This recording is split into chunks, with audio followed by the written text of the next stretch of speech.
Amy. Amy. Donc en fait... merci Amy. Merci Amy. C'est vraiment la tâche dont j'avais besoin pour faire ma vidéo.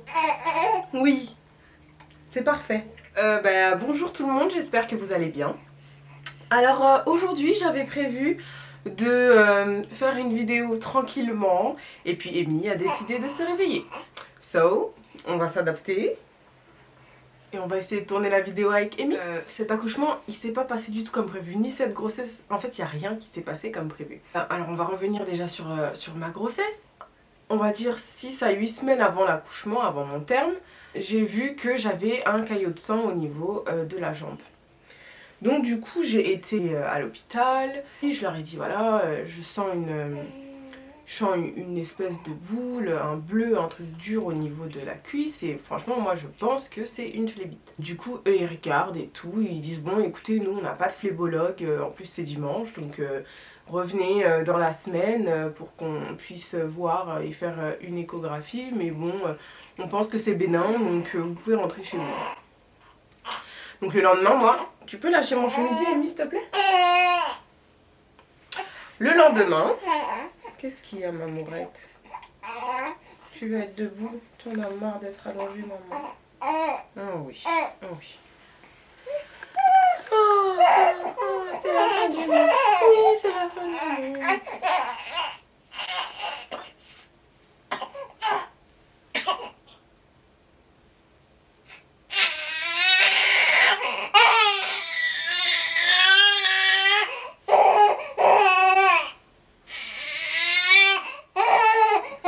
Qu'est-ce qu'il y a? Qu'est-ce qu'il y a maman? Tu veux discuter? C'est parce que maman elle parle pas avec toi et qu'elle fait la vidéo? Tiens mon bébé. Ta maman elle parle pas avec toi, elle fait la vidéo. C'est inadmissible. Oui bébé. Oui maman. Donc du coup c'est ce que j'ai fait, sauf que le lendemain j'avais rendez-vous pour faire un lissage brésilien sur Paris. Et je me dis attends, je me fais belle mais ça se trouve il y a une dinguerie qui est en train de se passer, je vais mourir et je suis là, je vais faire mes cheveux au lieu d'aller prendre d'autres avis chez d'autres professionnels. Du coup j'ai regardé un petit peu sur Doctolib, il y avait de la place pour un phlébologue sur les champs et tout.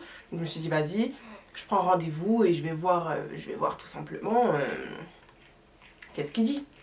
La dame elle me dit oulala, heureusement que vous êtes venu, le caillot il fait plus de 10 cm, on va vous mettre sous anticoagulant à partir de tout de suite maintenant, je vais vous faire la piqûre et après ce sera toutes les 12 heures et cela jusqu'à l'accouchement. Donc du coup, moi, suite à ça, je vais voir ma gynéco, je lui dis que voilà, du coup j'ai fait une phlébite, donc je suis sous anticoagulant. Et là elle me dit écoutez, il va falloir qu'on crée une fenêtre thérapeutique. Alors une fenêtre thérapeutique c'est quoi?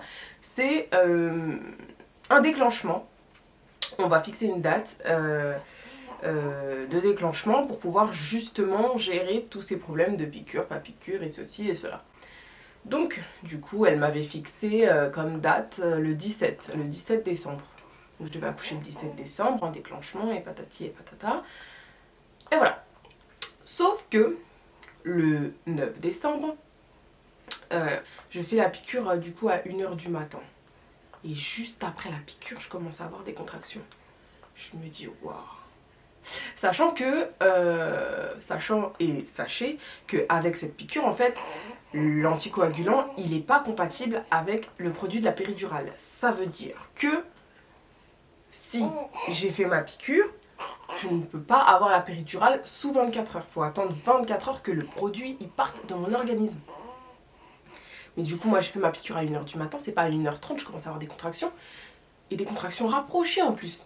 Et toutes les 5 minutes, et toutes les 6 minutes, et toutes les 4 minutes. Et ça fait mal, parce qu'il y a des petites contractions comme ça, bon, voilà, on sent que le ventre contracte, ça fait un petit peu mal, mais il y a air. Mais là, je savais qu'il n'y avait pas air, en fait. Ça faisait bien trop mal, et c'était bien trop régulier. Du coup, je me dis quoi? Je viens de faire ma piqûre. L'enfant va jamais attendre 24 heures pour sortir. Mais ça existe déjà un travail de 24 heures, t'as 24 heures de contraction. Moi je savais pas parce que pour notre grossesse, pour les triplés, c'était un déclenchement et puis voilà.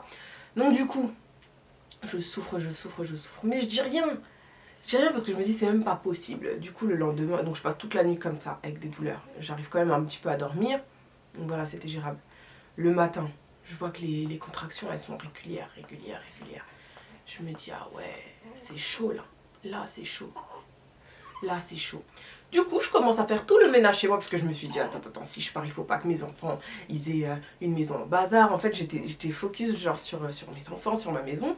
Et donc, du coup, je commence à ranger et tout. J'ai rangé toute la matinée jusqu'à 14h, 15h. Après, je dis à Stevie, vas-y et tout, faut qu'on aille aux urgences et tout. Donc, je prends ma valise de mater et tout, patati patata. J'arrive aux urgences, il check. Il voit que le col, il est ouvert à 1. Bon, mon col, il était déjà ouvert à 1, donc c'était pas très... Ça signifiait pas grand-chose, mais j'avais mal. Du coup, ils me disent, bon, pour nous, vous n'allez pas accoucher maintenant, donc vous pouvez rentrer chez vous. Je dis, écoutez, je me suis organisée, j'ai fait garder mes jumeaux, donc voyez si un petit peu le travail il bouge, et attendez au moins avant de me renvoyer chez moi. Et je leur ai dit d'ores et déjà, de toute façon, je suis sous anticoagulant, donc là, j'ai pas pris la piqûre depuis minuit, donc ça fera 24 heures que je l'ai pas prise, donc ce sera le bon moment pour me déclencher, tant pis et tout. Ma gynéco, elle était pas trop chaude, mais bon, à avancer le déclenchement. Donc 2-3 heures après, le col il s'ouvre un tout petit peu à 2 et tout patati patata. Donc du coup, voilà, je leur dis bon écoutez ça s'ouvre et tout, donc je vais pas rentrer chez moi quoi. Ils me disent ok, on va vous garder sous surveillance et puis si le travail il se met en route, ben, on espère au moins pour vous qu'il se mettra en route après minuit puisque vous avez votre piqûre la veille à minuit, donc du coup pour que vous puissiez avoir la péri. Et à partir de 18h-19h, je commence à avoir des contractions mais tellement douloureuses. Oh mon Dieu, ça fait tellement mal que je me suis dit mais les filles qui accouchent sans péri, vous êtes des ouf et je vous respecte carrément. Et donc du coup donc j'ai souffert, j'ai dit s'il vous plaît donnez-moi des antidouleurs, donnez-moi quelque chose. Ils m'ont dit mais on peut rien vous donner carrément puisque la piqûre voilà ça fait pas 24 heures et je voulais trop ma péridurale. Du coup à minuit pile je demande cette fichue péridurale, puisque ça y est, ça fait 24 heures que j'ai pris ma piqûre, donc c'est bon. Il me faut une prise de sang pour voir si les anticoagulants ils sont bien partis de mon sang et tout. Donc du coup c'était bon, c'est pas l'anesthésiste, il arrive tout doucement. Oui, alors c'est à vous que je dois poser la péri, d'accord, alors vous savez comment ça se passe. Je lui dis, hé tonton, mais ce produit, ça fait 24 heures, j'attends qu'on me soulage, mais le produit seulement. Bougez pas, hein, je reviens. Et il revient, main dans les poches, enfin il marche tout doucement, je me suis dit mais oh, c'est moi qui souffrais. Et le gars il est là comme ça, il prend tout son temps. Oh là là là, j'avais envie de caler.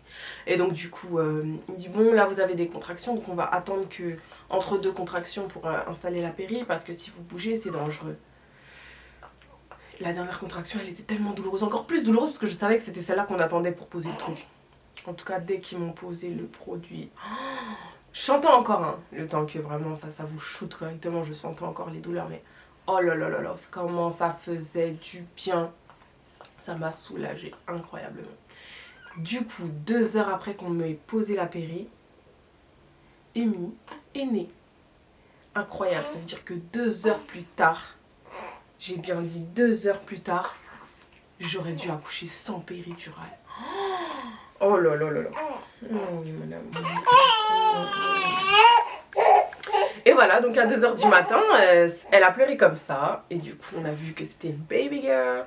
Et on était contents, mais en même temps effrayés. Je sais pas comment vous dire. Étant donné qu'on avait déjà perdu notre première fille, on s'attendait pas en fait. Enfin, on avait imaginé le cas de figure où ça aurait pu être une fille. Qu'est-ce qu'il y a en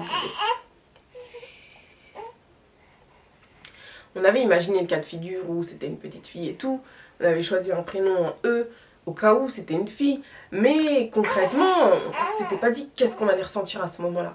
Et donc du coup, franchement, quand on l'a vu, on était content, mais en même temps, on était triste.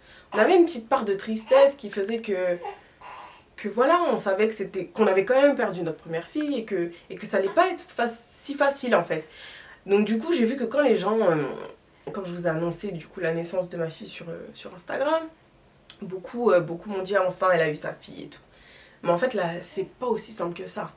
C'est pas elle a perdu une fille, elle a eu une fille donc c'est bon. C'était bien plus compliqué que ça. Quand je suis rentrée à la maison, j'avais énormément de mal en fait. Parce que pour moi dans ma vie, dans ma tête, dans mes calculs, j'allais pas avoir de fille. Ça y est, j'avais fait mon deuil et j'allais pas avoir de fille en fait. Et donc du coup le fait d'avoir une fille et tout, ça m'a vraiment perturbée. Franchement, la première semaine, qu'est-ce que... Oh, tu fais le petit chat. Franchement, oh oui maman. la première semaine, et même les 2 premières semaines, j'avais grave du mal en fait. J'avais grave du mal. Qu'est-ce qu'il y a? Tu veux causer? Bonjour maman. Bonjour maman. Bonjour maman. Moi je vais parler avec ma maman alors que ma maman est dans la vidéo. Et donc là comme je te parle, tu pleures plus. Ouais. Et donc du coup, c'était difficile en fait. C'était vraiment difficile le fait de se dire voilà maintenant t'as une fille et c'était émotionnellement perturbant, franchement. Mais voilà, avec le temps, je m'y suis faite et c'était trop... C'est trop mon bébé. C'est trop mon bébé. Oui. En plus, elle est sage. Bon, là, ça ne se voit pas.